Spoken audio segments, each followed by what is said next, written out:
Lawyers, what's a law that isn't real, that normal people insist exists? In the UK, people often claim that if an item is listed for sale in a shop, then the shop legally has to sell it to you at that price. This is not true at all, as the shop doesn't have to sell you anything at any price. Often as a gesture of goodwill, shops will honor erroneous prices, but they are under absolutely no obligation to do so. That commercial use of a photograph means selling the photograph. Commercial use means that there is an implied endorsement. You can take and sell photos of Eric Clapton all day long. Put that same photo in an advertisement for a certain guitar without a release and you can be sued. Probate attorney here. I've had many people ask me when the reading of the will is going to take place. I explain to them that only happens in movies. But one of these days I'm going to have one. And hire a mysterious blonde wearing a veil to sit in the corner quietly. Then I'll tell everyone that she inherits everything. Provided, of course, that she must adopt the descendant's cute but troublemaking 6-year-old child no one knew about. Or she can spend the night in a haunted house. Her choice. I'm a lawyer. This is not a law that doesn't exist, but a law that is misunderstood. Typically, you can't just go get a restraining order against anybody. Most states have specific laws for who you can get restraining orders against, typically household members or former romantic interests. Usually, it's only in domestic violence cases or for victims of crimes. You can't just get a restraining order and comically use it to keep someone 100 feet away. In the United States, at least. My father, who is a lawyer. Policemen cannot lie to you. This is false. They can and they do edit. There's so many replies that I cannot even find some of the ones I'd like to respond to, so I want to leave a general note for those who have asked for a reference. Frazier vs. Cupp is the Supreme Court ruling that affirmed the legality of deceptive interrogation tactics in 1969. The ruling is still active now, but here's one that bounces around legal advice every couple months. The age of majority in Mississippi is 21. So people say your parents control your life until then, and you can't move out without permission until you are 21. The truth is that the law means they have an obligation to provide for you until you are 21. You can move out at 18 and not face any penalty or be forced to return. Although the age for Mississippi emancipation is officially 21, this only refers to emancipation from a parent's obligation to support their young adult financially. In Mississippi, individuals age 18 and older may vote, enter into legal contracts, take legal action against others, and be sued for damages. Similarly, an individual age 18 or older who moves out of his parents' home is not considered a runaway in Mississippi and is not legally required to return to the family home. People that think it's illegal to be videotaped in a public space.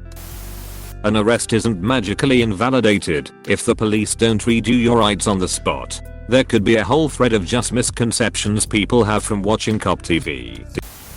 Sovereign citizen stuff. I feel like enough folks have claimed to be sovereign citizens that it's become normal. But no, generally you can't declare yourself exempt from the laws in effect where you are. Not quite on point.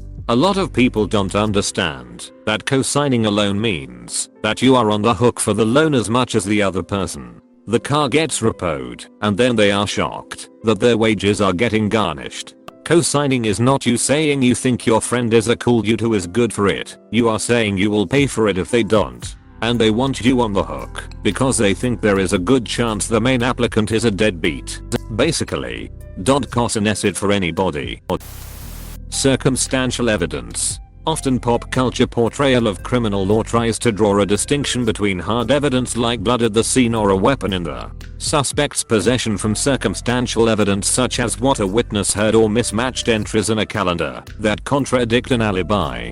How often have you heard a TV suspect, when confronted with some facts, say that's all circumstantial? It's not enough to convict me. The viewer is left with the impression that the facts presented don't matter and that the law weighs circumstantial evidence less. In reality, the law doesn't afford any more weight to one type of evidence or another. There isn't even a formal distinction in criminal rules between the two. There is an academic distinction. Hard evidence, also called direct, is based on direct observation and doesn't require any explanation beyond the facts themselves. Circumstantial evidence requires some inference to arrive at the important fact to be proved. For example, a witness testifying that he saw the suspect stab the victim is direct evidence of the action of stabbing, but that witness could then testify that before the stabbing, he heard the suspect demand that the victim hand over his wallet and the victim refuse. This is circumstantial evidence of motive. You can infer that the suspect then stabbed the victim because he wanted the wallet and didn't get it when asked.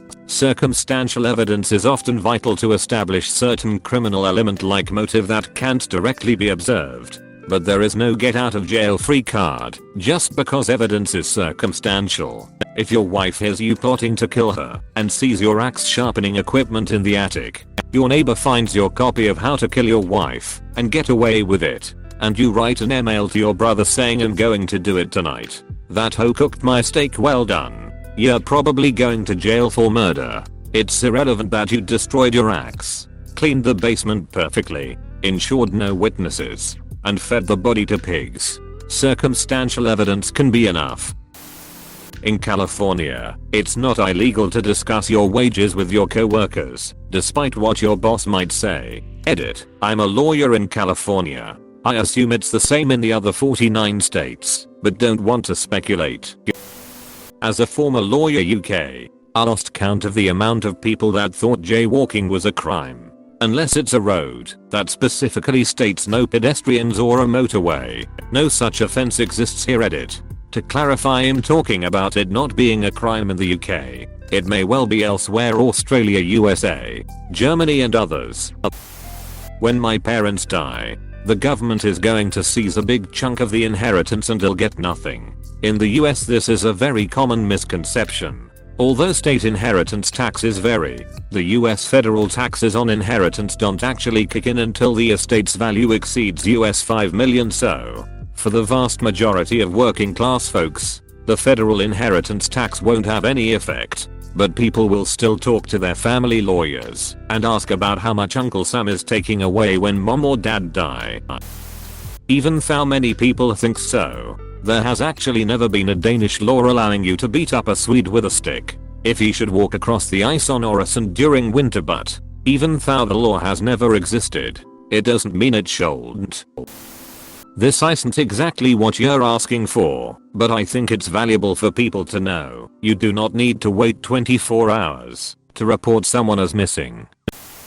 It's a law that exists, but widely misunderstood, is the concept of entrapment. If the police put a bait vehicle in a high crime area, that is not entrapment. If the police are watching a bar known to overserve to see if there are impaired drivers at the end of the night, that is not entrapment. Entrapment only occurs when a gov agent suggests committing a crime that you were not otherwise going to commit.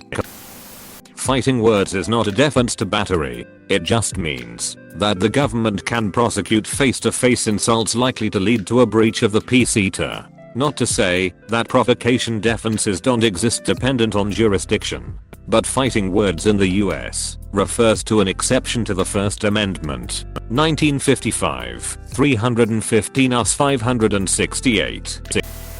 In my country some people believe they can press charges against someone. You can't. You report a crime and the police decide if they are taking it further. It's not up to you whether charges are brought. You may want charges brought, but the police drop the case. Alternatively, you can refuse to press charges and the police can bring a case anyway. It's harder without the victim or witness cooperation, but they still can. You do have a right to civil cases, of course, but when people say press charges, they believe they can do this via the police.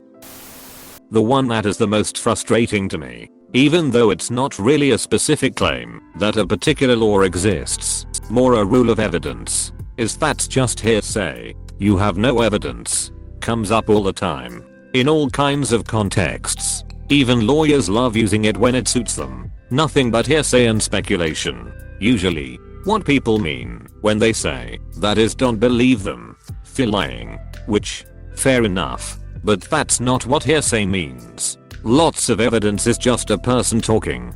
That's what a witness is. It's why testimony exists. It's not evidence just because it's a person talking.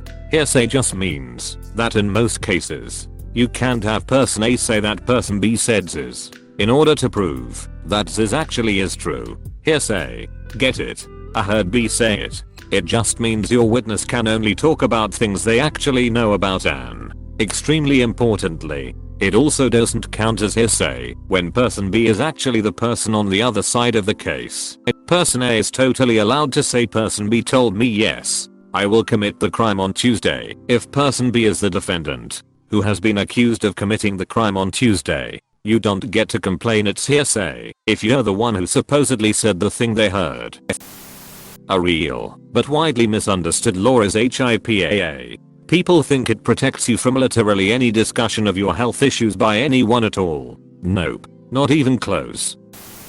In the UK, it's not illegal to park on someone else's driveway. It's classified as trespassing, a civil offense, not criminal, which means the police can't do anything. This particularly surprises people as many think that they have exclusive rights to the parking outside their house as well. You can go 10 over the speed limit. My dad thought this was true as he was new to the country and quickly found out by a speeding ticket that it was not edit. I'm now realizing that may vary from state to state and county to county. For my case, South Florida generally tolerates 10 over, but is still technically illegal. Negligent motorcycle driver F said me to hit him from behind with my car. I was young and naive at the time. Never been in an accident until then. Guy makes me sign a paper that says that the accident is my fault because I hit from behind and wanted compensation. I explained the situation to my dad, and he concluded that the guy was obstructing normal traffic and I had no option but to hit him from behind in the particular circumstance. The guy ended up taking us to court. Showed the judge the piece of paper that I signed. I explained that I signed it under duress and that he explained that by law, whoever hits from behind is responsible for the accident. Judge looked him in the eye and asked him if that's true. He said yes. Then she asked him to point out which law states that. He just shut the duck up. X200B duck that guy.